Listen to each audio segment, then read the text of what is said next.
नमस्कार। बाबा की चमत्कारिक कथाओं के संग्रहालय से एक कथा आपके लिए।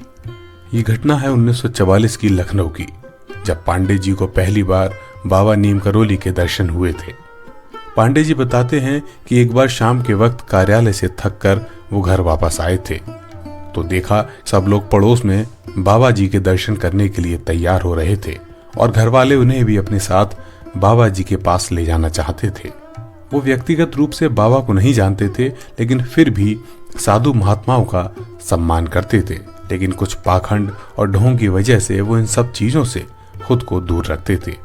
पड़ोस के घर में बाबा के दर्शन करके नमन ना करना और बात ना करना उनको सही नहीं लगा, इसलिए उन्होंने घर पर ही रहना उचित समझा। उन्होंने सोचा कि पड़ोस के घर में जाकर भी यदि मैं बाबा के दर्शन ना करूं, उनको नमन ना करूं तो ये अनुचित रहेगा, इसलिए उन्होंने खुद को घर पर ही रखना ज्यादा उचित समझा। अब जब घर वाले पड़ोस में चले गए तो बाद में एकांत में बैठकर आंखें बंद करके बाबा को याद करते हुए अपनी सब व्यथा बताने लगे और बोले कि यदि आप सच्चे हैं तो मुझे अपने पास जरूर बुलाएंगे या फिर मेरे घर आकर मुझे कृतार्थ करेंगे। उसके कुछ देर बाद बाबा ने पांडे जी की बहन से कहा, कहाँ है तेरा भाई? तो उन्होंने बताया, कार्यालय से आए हैं, घर पर ही हैं। तो बाबा बोले, जा बुला ला। इसके बाद बहन ने घर आकर पांडे जी को सब बात बताई तो वो चकित रह गए और तुरंत पड़ोस के घर में चले गए। बाबा को प्रणाम किया तो बाबा ने उनसे आंखें फेर ली और कुछ ना बोले और उठकर दूसरे घर चले गए।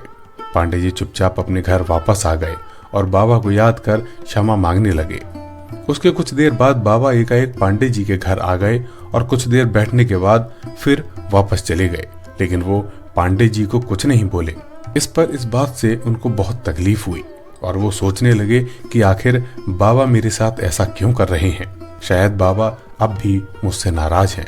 उसके लगभग 8 वर्ष बाद पांडे जी को इलाहाबाद में बाबा के फिर से दर्शन हुए, जिसमें उन्होंने बाबा के चरण वंदन किए और उसके साथ ही बाबा के चरणों में अपना सर रखकर बोले कि बाबा, आखिर मुझसे ऐसी कौन सी गलती हुई जो आप मेरे घर तो आए लेकिन आपने मुझसे बात तक नहीं की।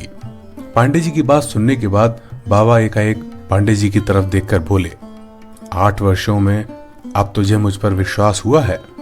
8 वर्ष लग गए तुझे मुझ पर विश्वास करने में? ये सुन पांडे जी बेहद भावुक हो गए और बाबा से माफी मांगने लगे। आज के लिए इतना ही, फिर आएंगे बाबा के एक नए चमत्कारिक वीडियो के साथ।